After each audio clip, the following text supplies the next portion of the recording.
Hello, welcome to my electoral tutorial channel. প্রতি সপ্তাহের মতো এই সপ্তাহে হাজির নতুন একটি ভিডিও নিয়ে। আজ আলোচনা করব BMS সার্কিট নিয়ে। যদি তুমি একবার এই সম্পূর্ণ ভিডিওটি দেখো তাহলে আমি গ্যারান্টি দিচ্ছি যে BMS নিয়ে আর কোনো ভিডিও তোমায় দেখতে হবে না। আজকের ভিডিওতে যে বিষয়গুলো থাকছে সেগুলো হচ্ছে BMS কি, BMS কে কেন ব্যবহার করা হয়, BMS ব্যবহার না করলে কি কি অসুবিধা হতে পারে, BMS সার্কিট কি কি বিষয় মনিটর করে, BMS সার্কিট কি কি বিষয়কে প্রোটেকশন দেয়, 1S BMS আমরা এরকম শুনেই থাকি, বা 2S BMS বা 3S 4S 5S এগুলো কি, এগুলোকে কিভাবে আমি চিনব, এই বিষয় নিয়ে আলোচনা করব। তারপর থাকছে যে BMS সার্কিটের সাথে যে ব্যাটারি কিভাবে কানেকশন করবে এটা থাকছে, প্লাস BMS সার্কিটের সাথে সিরিজ এবং প্যারালাল সার্কিট এর কানেকশন কিভাবে করব এই বিষয়ও থাকছে। হ্যাঁ, বুঝতেই পারছো যে ভিডিওটি খুবই স্পেশাল হতে চলেছে, তাই খুব মন দিয়ে পুরো ভিডিওটি দেখার অনুরোধ রইল। আর এই ধরনের ভিডিও বানাতে বেশি একটু বেগ পেতে হয়, তাই ভালো লাগলে অবশ্যই একটা লাইক করবে, উৎসাহ বাড়াতে সহায়তা করবে এবং বন্ধুদের মধ্যে শেয়ার করবে। চ্যানেলে যদি তুমি নতুন হও তাহলে অবশ্যই সাবস্ক্রাইব করে রাখবে। BMS কি? BMS এর সম্পূর্ণ নাম bachelor of management system. Sorry, এটা না, এটা আমি গুগলে টাইপ করে পেয়েছিলাম, বাট BMS এর পুরো নাম ব্যাটারি ম্যানেজমেন্ট সিস্টেম। মূলত লিথিয়াম বা একের বেশি যে ব্যাটারিগুলো আছে সেগুলোকে চার্জ বা ডিসচার্জ করার জন্যই মূলত এই সার্কিটগুলোকে ব্যবহার করা হয়। BMS কে কেন ব্যবহার করা হয়?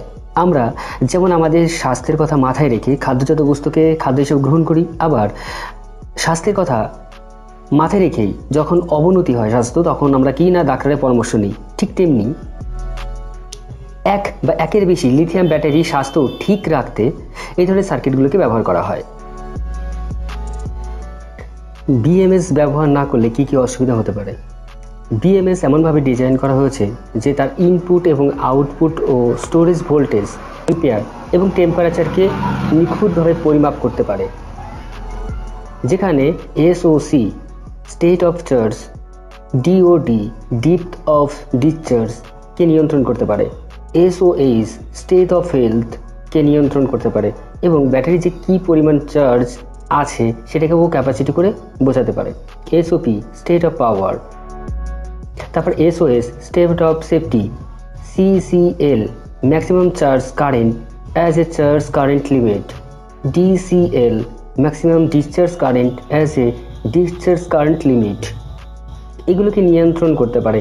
এনার্জি কিলোওয়াটে চার্জ, AH এ total energy delivered since first use নিয়ন্ত্রণ করতে পারে। তারপরে ধরো ওভার ভোল্টেজ বা over current, under voltage, over temperature, under temperature, over pressure, এই সমস্ত কিছুকে ও নিয়ন্ত্রণ করতে পারে। তাহলে বুঝতে পারছো যে BMS সার্কিটের ক্ষমতাটা, ও এতগুলো জিনিসকে কন্ট্রোল করতে পারে। সেই জন্য ম্যানেজমেন্ট সিস্টেম বলে ব্যাটারি ম্যানেজমেন্ট সিস্টেম। আমরা দোকানে গিয়ে যখন বলি যে একটা BMS সার্কিট দিন, তখন আমাদের জিজ্ঞাসা করে দোকানদার যে কত এজ দেব বা কোনটা দেব। তখনই আমরা আর বুঝতে পারি না যে কি। তোমাদের সাথে যদি এরকম ঘটনা ঘটে থাকে তাহলে আমাকে কমেন্ট সেকশনে এসে কমেন্ট করো। চলো তাহলে আমরা এই এজ সিস্টেমটা বুঝে আসি। যেমন কখনো কখনো লেখা থাকে 1S 2S 3S 4S 5S বা 6X, যাই হোক না কেন। সহজভাবে যদি বলতে হয় তাহলে 1S বলতে বোঝায় যে সার্কিট দিয়ে একটি ব্যাটারিকে চার্জ বা ডিসচার্জ করা যাবে। তেমনিভাবে যদি 2S বলতে বোঝায় তাহলে দুটো ব্যাটারি, ঠিক একই রকমভাবে 3S বলতে বোঝাবে তিনটে, 4S বলতে বোঝাবে চারটে ব্যাটারি। কি হিসাবটা একবার সহজ কিনা বলো?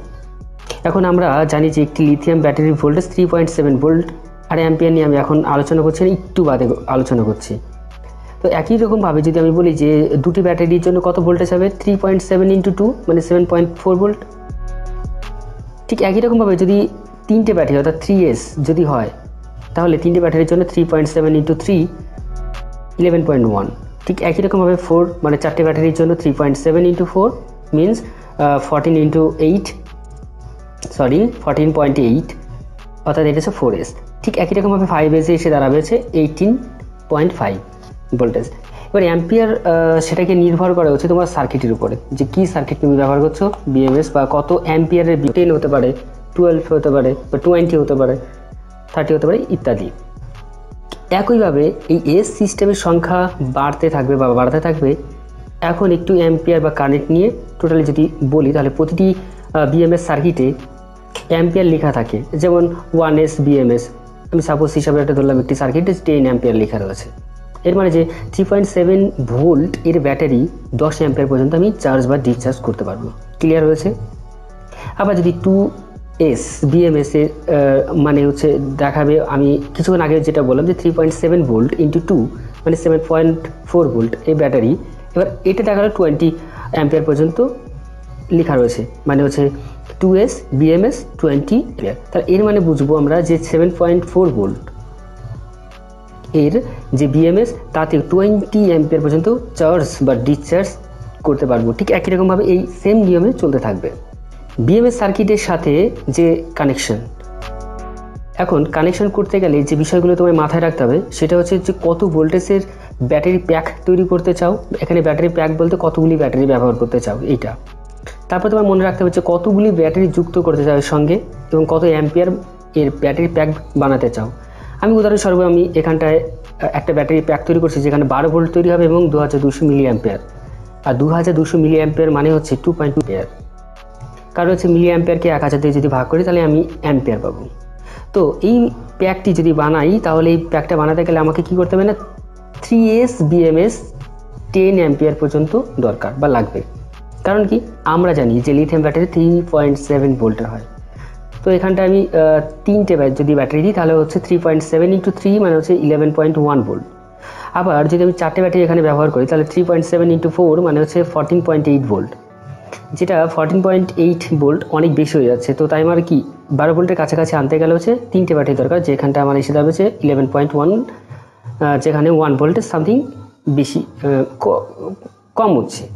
কিন্তু তার তুলনায় যদি 3.7 ইন্টু 4 যদি করি মানে 4টে BMS ব্যবহার করি তাহলে এখানটায় 14.8 এসে দাঁড়াচ্ছে, যেটা অনেক বেশি। তো তাই জন্য আমি 3টে ব্যাটারি ব্যবহার করব। সেটার জন্যই 3S BMS ব্যবহার করব এবং 10 অ্যাম্পিয়ার। কেন?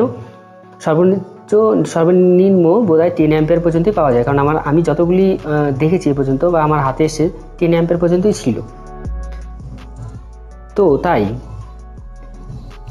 সবচেয়ে বেটার এখানে 3S BMS 10 অ্যাম্পিয়ার পর্যন্ত নেওয়া। এখন সার্কিটের গায়ে যে B1 B2 B3 বা কখনো কখনো তার অপোজিটে 3.7 ভোল্ট 7.4 ভোল্ট বা 11.1 ভোল্ট লেখা থাকে। যেহেতু আমরা মানে আমরা যে ব্যাটারিটা নিয়েছি লিথিয়াম সেল ভোল্টেজ কত না 3.7 ভোল্ট এবং 2200 মিলি অ্যাম্পিয়ার। তাই সিরিজের মাধ্যমে একটি পজিটিভ অপরটি নেগেটিভ, একটি পজিটিভ অপরটি নেগেটিভ এইভাবে যুক্ত করব। তাহলে কি হলো, সিরিজ হয়ে গেল। তো দুই প্রান্তে আমি যদি ভোল্টেজটাকে মেজারমেন্ট করি তাহলে দেখবো যে সেখানটায় মোটামুটি তোমার কত এসে দাঁড়াবে 11.1 ভোল্ট প্রপার, কিংবা যদি একটু বেশি ভোল্টেজ থাকে তাহলে মোটামুটি 12 পয়েন্টের মতো এসে দাঁড়াবে। তো এখন দুই প্রান্তে দুটি তার পাওয়া যাবে, একটা হচ্ছে পজিটিভ তার আর একটা হচ্ছে নেগেটিভ তার। সার্কিটের মধ্যে যেখানটায় 0 ভোল্ট লেখা থাকবে সেখানটায় প্রথম ব্যাটারি যেটা আমি ধরবো সেই ব্যাটারির নেগেটিভ তার সেটাকে যুক্ত করতে হবে 0 ভোল্টে। এরপর 3.7 ভোল্ট যেখানে লেখা থাকবে সেখানে প্রথম ব্যাটারি এবং দ্বিতীয় ব্যাটারির যে জয়েন্ট সেটা যুক্ত হবে। ঠিক একই রকমভাবে এরপরে দ্বিতীয় এবং তৃতীয় ব্যাটারির যে জয়েন্ট সেটা চলে যাবে হচ্ছে 7.4 ভোল্টে এবং বাকি যেটা থাকবে সেটা যাবে 11.1 ভোল্টে। ব্যাস, এটা হচ্ছে তোমার সার্কিট কানেকশন করা কমপ্লিট। এখন এই সার্কিটের মধ্যে কোথাও খুঁজে দেখবে যে পি প্লাস এবং পি মাইনাস, অর্থাৎ একটা হচ্ছে পজিটিভ এবং একটা হচ্ছে নেগেটিভ ভোল্টেজ থাকবে। সেটা হচ্ছে এইখান দিয়ে এই সার্কিটটাকে চার্জ করা যাবে আবার ডিসচার্জ করা যাবে, অর্থাৎ একটাই হচ্ছে ইনপুট এবং এটাই হচ্ছে আউটপুট।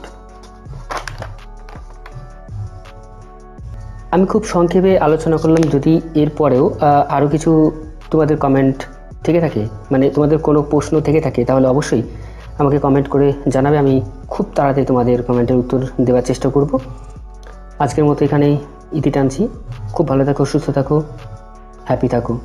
Good bye.